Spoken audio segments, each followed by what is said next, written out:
Kia ora, and welcome to Maddie's Shenanigans review of the Spaceship Rocket Campervan.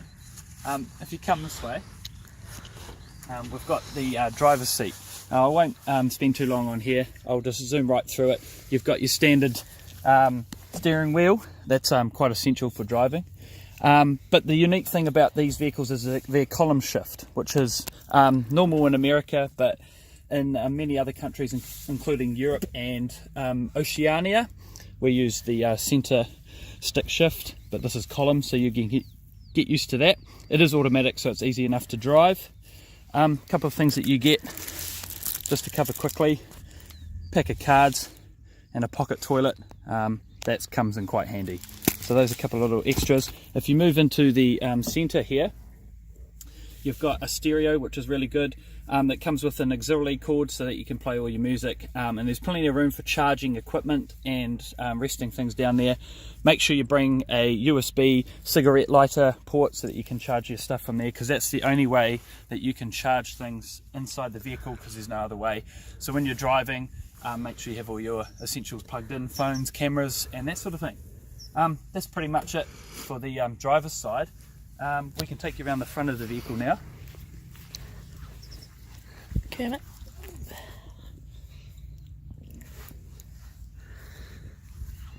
And you come across the name of the vehicle. So our one's called Kermit the Camper. It's fitting because it's green, so that's good. If you come this way, nothing much to see in the passenger side. Pretty standard glove box, plenty of leg room and that sort of thing. But this is where the magic happens. So this is where the bed and all your belongings go when you're driving. This seat here can be switched around so that you can have more people in the vehicle if you need to.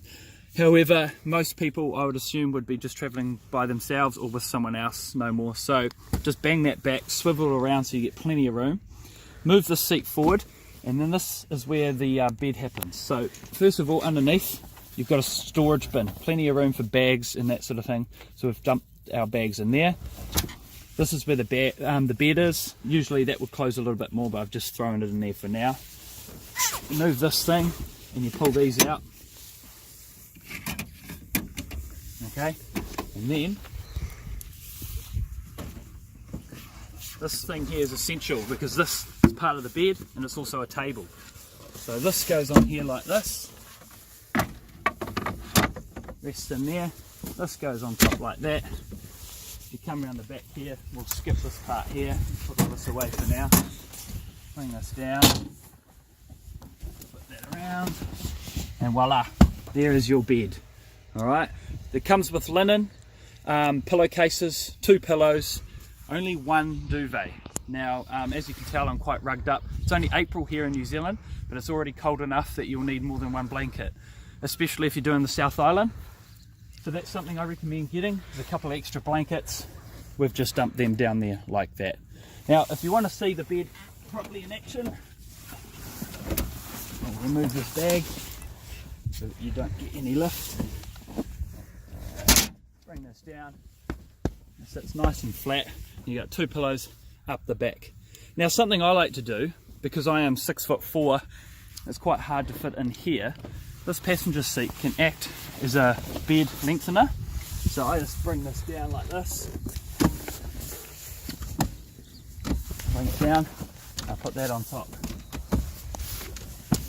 And then you can kind of bring your legs out over like that. It's not ideal, but when you're 6'4" and you're trying to fit into this, anything that enables you to stretch your legs out is better than nothing. So that's what I like to do there.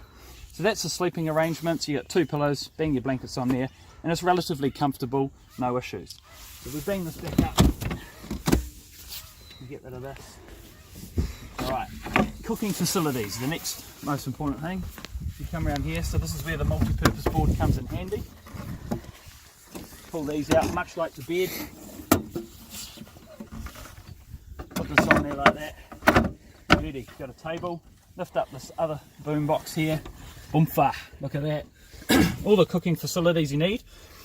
So each camper, we're on the Rocket Camper, so it's the cheapest version of the Spaceship range. So you just come with the bare essentials. You got 2 gas cookers, chili bin. There's enough room in there for some essential items. You get a 10 litre container of water, which you can fill up at different sites. It comes with an awning. In the winter you won't need that, but in the summer you can just bang this on the back here, gives you a bit of extra room. And then it comes with all the essential cooking items that you might need: pots, pans, kettles, cups, utensils, and all that sort of stuff. The gas cookers are really easy if you haven't used one of these before. Little gas bottle in there, just take it out of its case, flip that down, turn the latch on, ignite, and you've got gas. So that's really handy, and it's not too bad either. They're not the fastest cooking things in the world, but they're not the slowest either, and when you're out and about it'll do the trick, and on the cheap as well. Alright, that pretty much covers the tour of our Kermit the camper, the Spaceship rocket range. If you've got any questions, chuck them in the comments box below, and I'm sure I can help you out there. We've had this for 8 days now, and we've figured out all the little nooks and crannies, all the tricks and tips that you might need for getting the most out of the camper. So all the best on your adventure, and welcome to New Zealand.